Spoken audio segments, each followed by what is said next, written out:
Ya ayyuhalladhina amanu kutiba alaykumus siyam. Now the other strand, and that is of ibadat. Now Psalm. Ya ayyuhalladhina amanu kutiba alaykumus siyam kama kutiba ala alladhina min qablikum la'allakum tattaqun.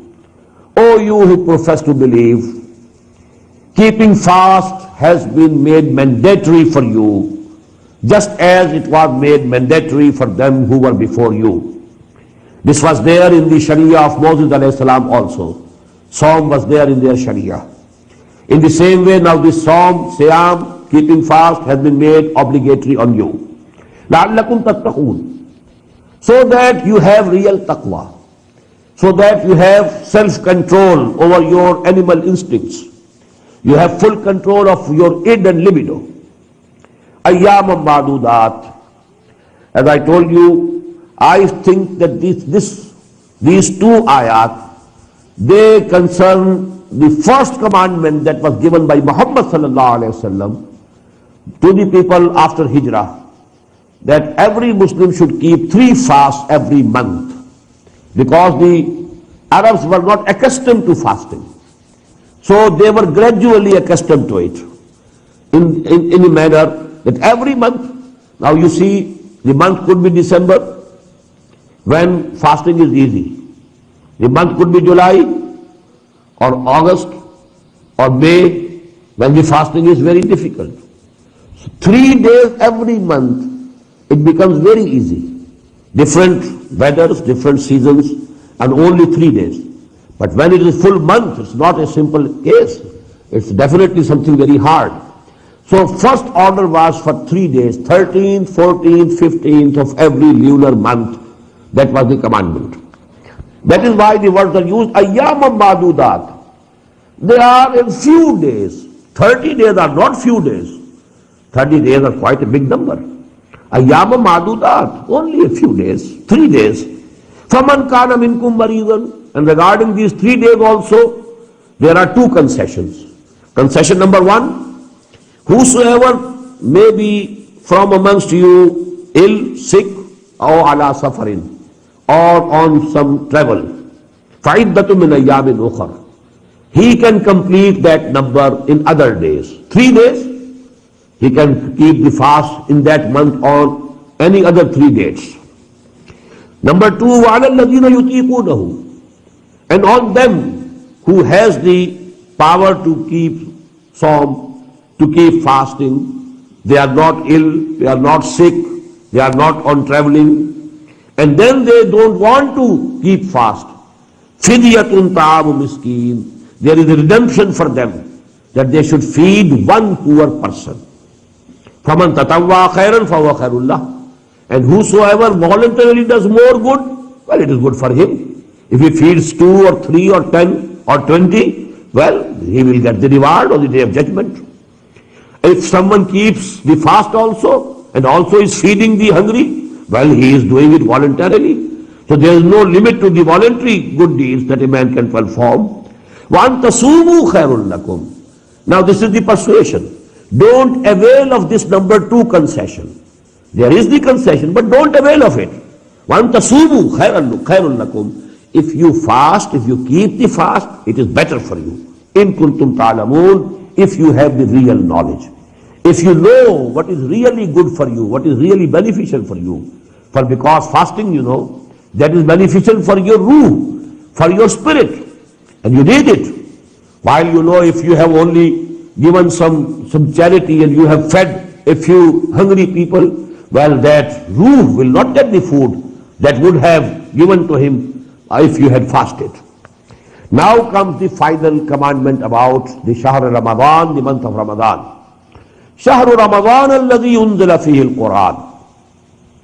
Month of Ramadan is the month in which Quran was sent down.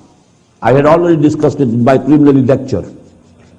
Quran was sent down in 2 stages.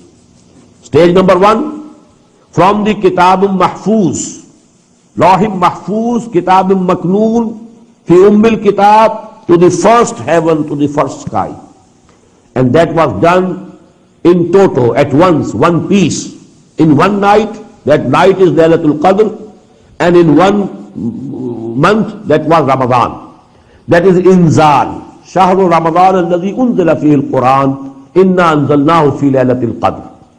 And second stage was that from there, the Archangel Jibreel alayhi salatu wasalam brought down Quran bit by bit, piece by piece, to the heart of Muhammad sallallahu alayhi wasallam. And this second stage took 22 years, beginning in the year 610 of Christian era and ending in the year 632 of the Christian era when Muhammad sallallahu alayhi wasallam died.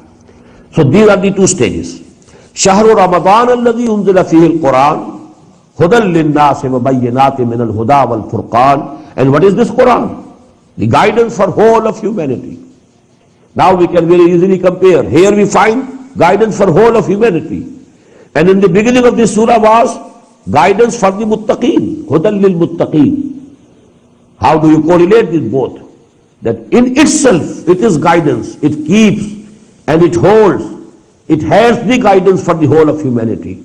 But only those will be able to avail the guidance of Quran who have real taqwa in them, who are God-fearing, who want to save them, who have the real and living moral law within them. The moral sense is there. They know what is bad, what is good. They want to be good. For them only, they can only avail from the guidance of this book. Hudan lil-nasi wa bayyinatin min al-huda. And this guidance is in very clear terms, bayyinat, self-evident. Wal-furqan, and the criterion between good and bad, evil and good, between false and real. فَمَنْ شَهِدَ مِنْكُمُ الشَّهْرَ فَلْيَصُمْ. Now whosoever of you witnesses this month, he has to keep fasting throughout the month. فَلْيَصُمْ ho. This pronoun ho is going towards Shahr Ramadan. The whole month of Ramadan you have to keep fasting. وَمَنْ كَانَ مَرِيضًا عَلَى سَفَرٍ. Of the original two concessions, one has been retained, and that is why it has been repeated. Whosoever among you is ill or sick, أَوْ عَلَى سَفَرٍ, or he is on some travel, فَعِدَّةٌ مِنْ أَيَّامٍ أُخَرٍ. He will complete the number. If the number was 30 days of Ramadan, you have to complete 30 days. If the number was that year 29 days of Ramadan, you have to complete 29 days. That number of the month of Ramadan has to be completed. The second concession is now abrogated. That is no more. But here also we find, from the wisdom of the Prophet ﷺ, that he has retained for a very extreme cases, a man who is very sick, and he cannot keep fasting. There is fear that he may die. A person he is suffering from a disease from which there is no hope of recovery, and he cannot bear this hardship of fasting. For them, the Prophet ﷺ has retained that option, that in place of one day of fasting, they can feed one poor person. But not generally, not the healthy people, not the people who can go to fast. They cannot avail of this concession now. This is gone forever. يُرِيدُ اللَّهُ بِكُمُ الْيُسْرَ وَلَا يُرِيدُ بِكُمُ الْعُسْرَ. Allah intends for you ease, not difficulty.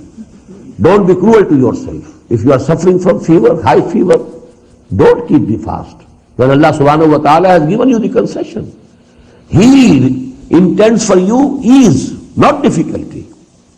وَلَتُكْمِلُوا الْعِدَّةِ. But anyhow, you have to complete the figure, the number now. That is obligatory. That figure, that number is to be completed. وَلَتُكَبِّرُوا اللَّهَ عَلَى مَا هَدَاكُمْ.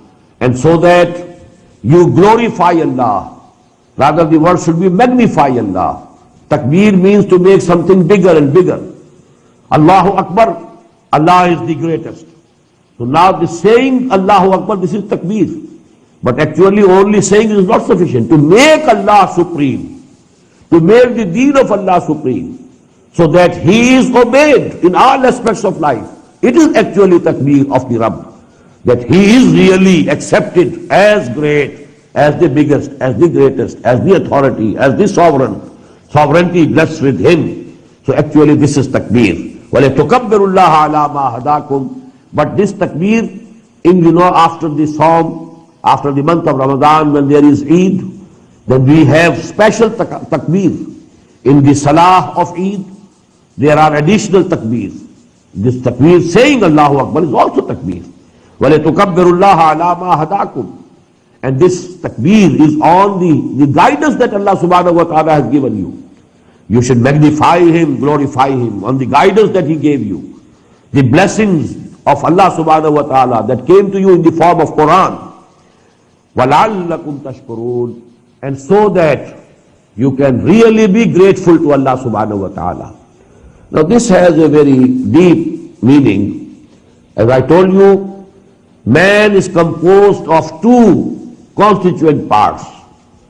The animal existence, the material existence, and the spiritual existence. Both are self-sufficient and independent, joined together. The tendencies of both are different, rather opposite to each other. One has come from this earth, from the clay of the earth, from the crust of the earth. The other has come from Allah subhanahu wa ta'ala. يَسَأَلُونَكَ عَنِ الرُّوحِ قُلِ الرُّوحُ مِنْ أَمْرِ رَبِّي. Our animal being, the source is this earth. And everything that we need for this animal being, for its feeding, for its requirements, all things come from there, from the earth.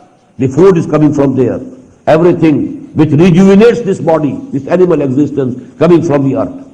And now for this ruh, something that comes from Him, from whom the ruh has come. That is the only thing that can give him the strength, the real life, the vigor. This ruh needs, feeding. And the food of this ruh and this spirit is the word of Allah subhanahu wa ta'ala. Because it is in itself manifestation of the word of kun fayakun. Every ruh of ours is a word of kun from Allah subhanahu wa ta'ala. And its strength it will be strengthened, it will be revived, it will be rejuvenated, it will be revitalized by the word of Allah subhanahu wa ta'ala, by Quran. And that is what we are doing. Keeping the fast during the day, and during the night we are awake with this Quran. Actually, this is the two-pronged attack for this spiritual purification during the month of Ramadan. During the day, you are with fast. You are suppressing your animal existence. You are weakening it. At least some weakening is there. Although the weather may be very good, but then starvation, refraining from food and drinking, it has that effect, definite effect. And then in the night, keep awake, stand, listen to Allah's kalam, His words, that it be absorbed in the soils of your hearts and your minds. And that is actually, then you will know what a big blessing this Quran is. And then you will be able to give the thanks to Allah subhanahu wa ta'ala proportionately. And the next result is, وَإِذَا سَأَلَكَ عِبَادِي عَنِّي فَإِنِّي قَرِيبٌ. When the ruh awakens, when the ruh is revitalized, it wants to get nearer to Allah subhanahu wa ta'ala, to its real source. كُلُّ شَيْءٍ يَرْجِعُ إِلَىٰ أَصْلِهِ. This is the saying of the Arabic language. Everything wants to return to its own source. The source of this ruh is Allah subhanahu wa ta'ala. So when it is awakened and when it has been revitalized, it wants to be nearer to Allah subhanahu wa ta'ala.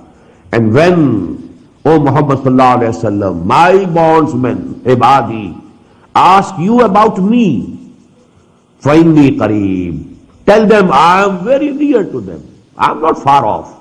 I am very close to their hearts. I am nearer to them than their jugular veins. I am with them wherever they are. هُوَ مَعَكُمْ أَيْنَ مَا كُنْتُمْ. He is with you wherever you are. أُجِيبُ دَعْوَةَ الدَّاعِ إِذَا دَعَانِ. I respond to the invocations. I respond to the prayers, supplications of my bondsmen. إِذَا دَعَانِ. Where and when they call me, where and when they pray me, I listen to their prayers. I accept their prayers. I respond to their supplications and prayers. فَلْيَسْتَجِيبُوا لِي. Now this is the other aspect, as I told you today, that the relationship between Allah and His bondsman is two-sided. فَاذْكُرُونِي أَذْكُرْكُمْ. Remember me, I will remember you. If you mention me in your heart, remember me in your heart, I will remember you in my heart.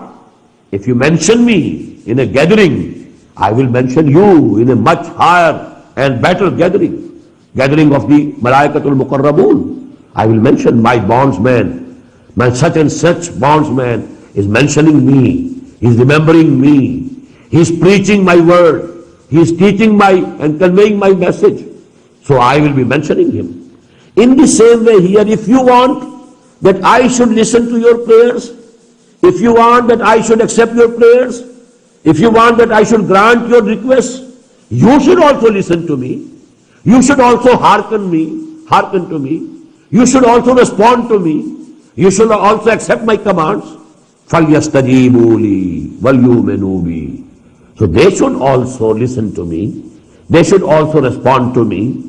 They should also have faith in me. وَلْيُؤْمِنُوا بِي لَعَلَّهُمْ يَرْشُدُونَ. So that they are led aright and they go straight to the final destination when Allah subhanahu wa ta'ala will be pleased with them. رَضِيَ اللَّهُ عَنْهُمْ وَرَضُوا عَنْهُ. There will be a mutual pleasure of both. Allah will be pleased with them and they will be pleased with Allah subhanahu wa ta'ala. Again, the two-sided bilateral relationship. رَضِيَ اللَّهُ عَنْهُمْ وَرَضُوا عَنْهُ. Now this ayah has another aspect of importance, and that is that this is the biggest Magna Carta of the rights of human beings that was given to humanity 1400 years ago. Otherwise, human beings were at the mercy of people who said to them, well, we are intermediaries between you and Allah and your God. You have to please us before you can place your applications and your prayers and your wishes and your requests to Allah, to your God. All the peers, all the pandits, all the pujaris, this is P. Everywhere you will find this word, peer, pandit, pujari, parohat, pope. All it's from P. And they have been exploiting humanity. Actually, this is the biggest exploitation. One exploitation was in the economic field through the landlords, through the feudals, through the kings. They are extracting taxes from the people. People are working hard in the fields. But when it is harvested, the lion's share is taken by the landlord or the feudal, the lord. And the biggest part goes to the king. So these were the two exploitations. The political exploitation of man and the religious exploitation of man. You have to present here something. That is why in that temple of Somnath, the amount of wealth, gold that was gathered over there. Where from did it come? From people who had some applications, some wishes. They wanted to pray to their gods and they had to please the custodians of that temple first. So that was actually, and Allah subhanahu wa ta'ala has freed us.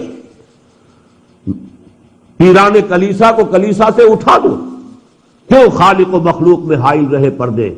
There shouldn't be any distances between the creator and the created. They can communicate directly. You can communicate with me wherever you like.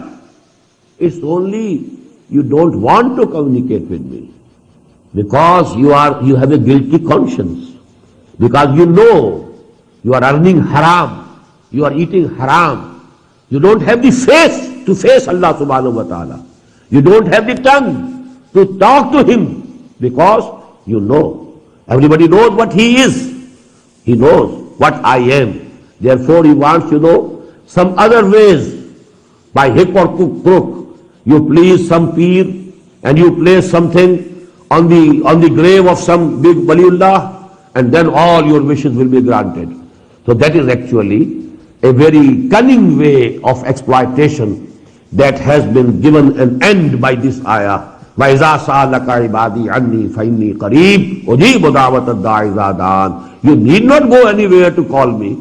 You need not please anybody to call me, to be able to communicate with me. Only whenever you like, but with sincerity. Make a firm resolve. I will respond to Allah's call. I will listen to Him. I will obey Him. I will act according to His commandments. And then talk to Him. He will listen to you. He will grant your requests. وَإِذَا سَأَلَكَ عِبَادِي عَنِّي فَإِنِّي قَرِيبٌ أُجِيبُ دَعْوَةَ الدَّاعِ إِذَا دَعَانِ فَلْيَسْتَجِيبُوا لِي. The second part of this covenant should be also fulfilled.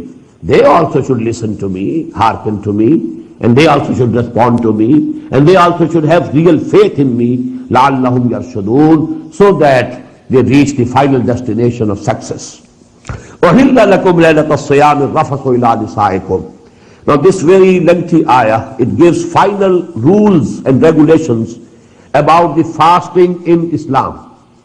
Because you know, previously in the former Muslim Ummah, there was no sahri, no eating or drinking after you said your night prayer.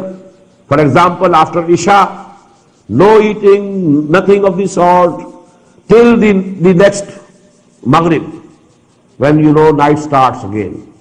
So the fast covered the night as well as the day.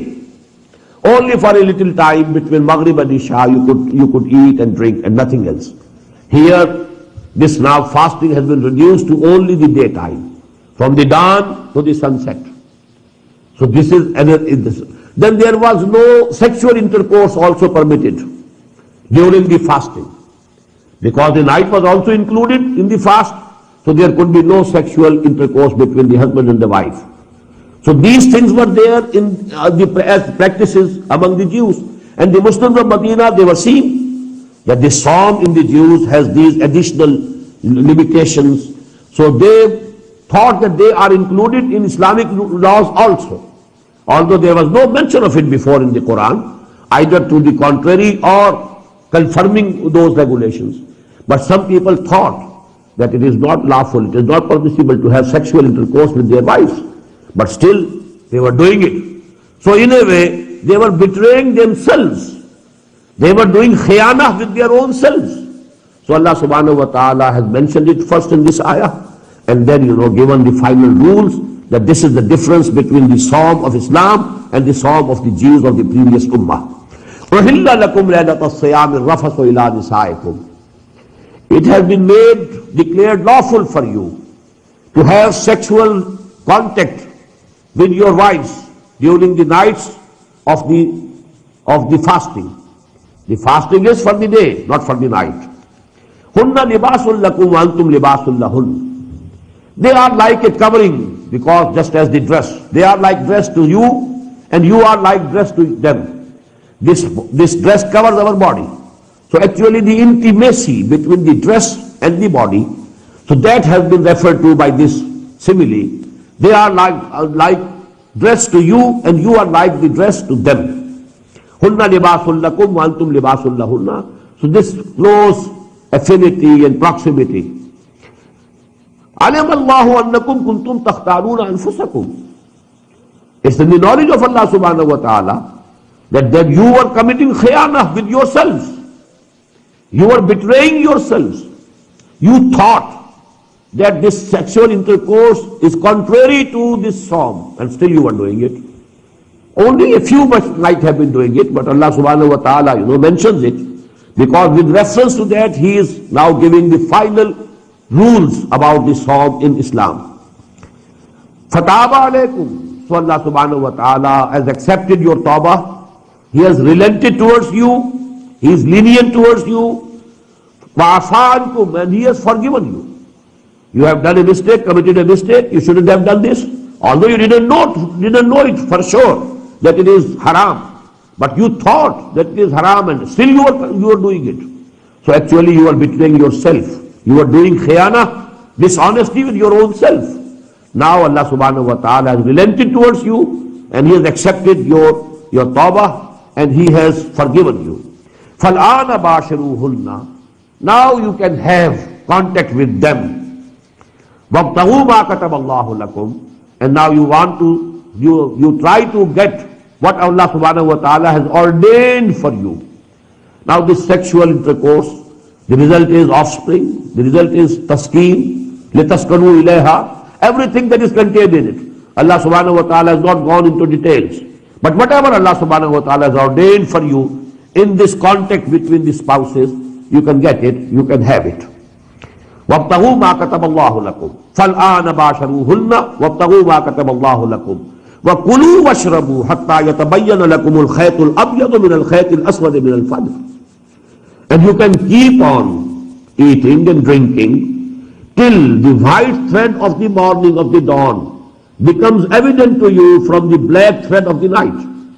This is again, an expression for the dawn, when that whiteness appeared on the horizon. It's like a thread which is separating darkness from this thread, it is separating the horizon. When the white thread of white thread of the dawn becomes evident to you from the black thread of the night. Now when dawn has appeared, stop eating, stop drinking. Now till the sun setting, till the coming of the night, you have to complete this psalm. Now all the restrictions are there. No eating, no drinking, no sexual contact, nothing of the sort. All things prohibited. وَلَا تُبَاشِرُوهُنَّ وَأَنْتُمْ عَاكِفُونَ فِي الْمَسَاجِدِ. An additional limitation. And that is when you are mu'takif. What is i'tikaf? To confine yourself to the limits of a masjid, an area, but not the whole of masjid, where really prayers are held. Because there are additional things, amenities, they are not included in this in the definition of masjid. Masjid is only the place where people really bow and prostrate and where they offer their prayers. So you restrict yourself, cut off from the other worldly, your routine activities, and now you are absolutely with Allah subhanahu wa ta'ala, remembering Him, praying Him, reading Quran, doing whatever He has commanded to do. So all these things you can do. But you can't go out of these limits of the mosque, except when there is real need. If you have to respond to the call of the nature, you can go to the bathroom, the washroom, that's all. But otherwise, you cannot go out. So when you are mu'takif in the masajid, وَأَنْتُمْ عَاكِفُونَ فِي الْمَسَاجِدِ, then you cannot have any sexual contact with your wives, even during the nights of the psalm. These are for the 10 days, the masnoon i'tikaf, the last 10 days. After the night of the 21st begins, this is the beginning of i'tikaf, masnoon i'tikaf. Nafil i'tikaf, voluntary i'tikaf can be for smaller period, can be at any time, during any month, any day. But this masnoon i'tikaf, which was the practice of the Prophet sallallahu alaihi wasallam, it is last 10 days of every month of Ramadan.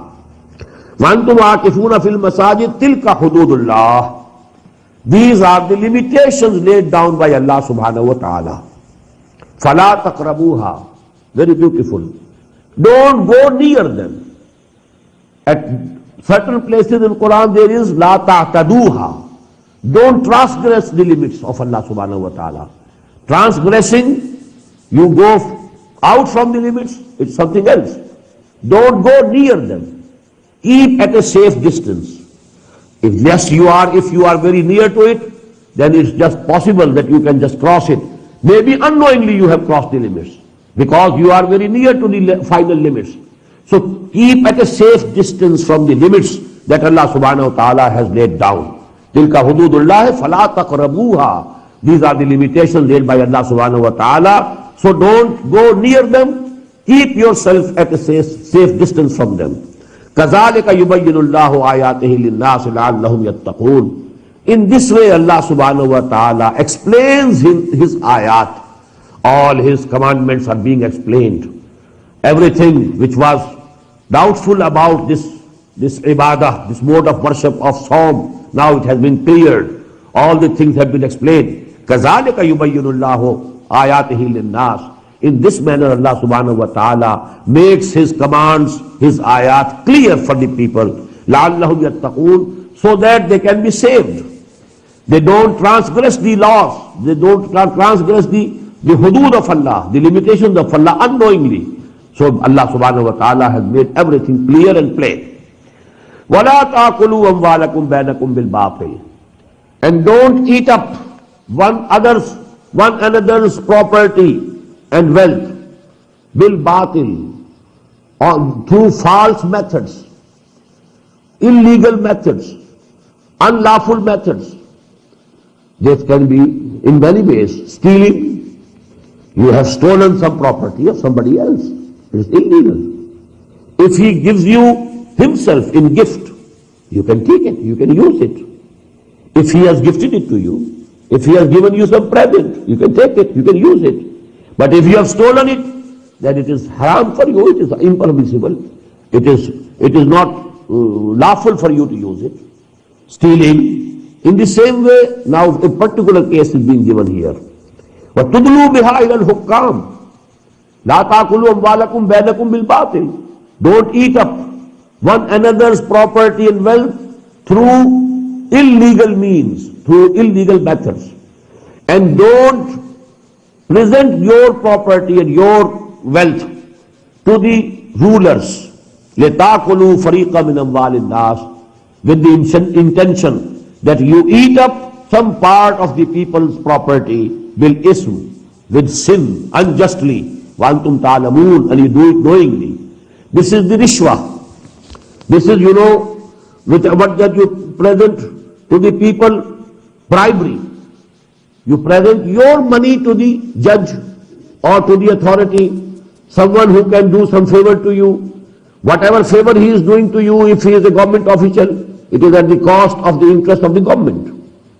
And if there is some dispute, some case in the court of a judge, and you have pleased that judge through bribery, well, he will do you favor and he will do wrong to the other party. So you are eating the property and the wealth of the other party by giving your wealth to the judge, to the authority, to the person who is sitting in judgment on that matter. So don't do it. This is called bribery. And actually, the hadith, ar-rashi wal-murtashi kilahuma fin-nar. Rashi means the person who gives bribe. Generally, we think that Rashi is the person who is accepting bribe and who is eating bribe. On the contrary, in Arabic language, the Rashi is the person who is giving bribe, and Murtashi is the person who is accepting bribe.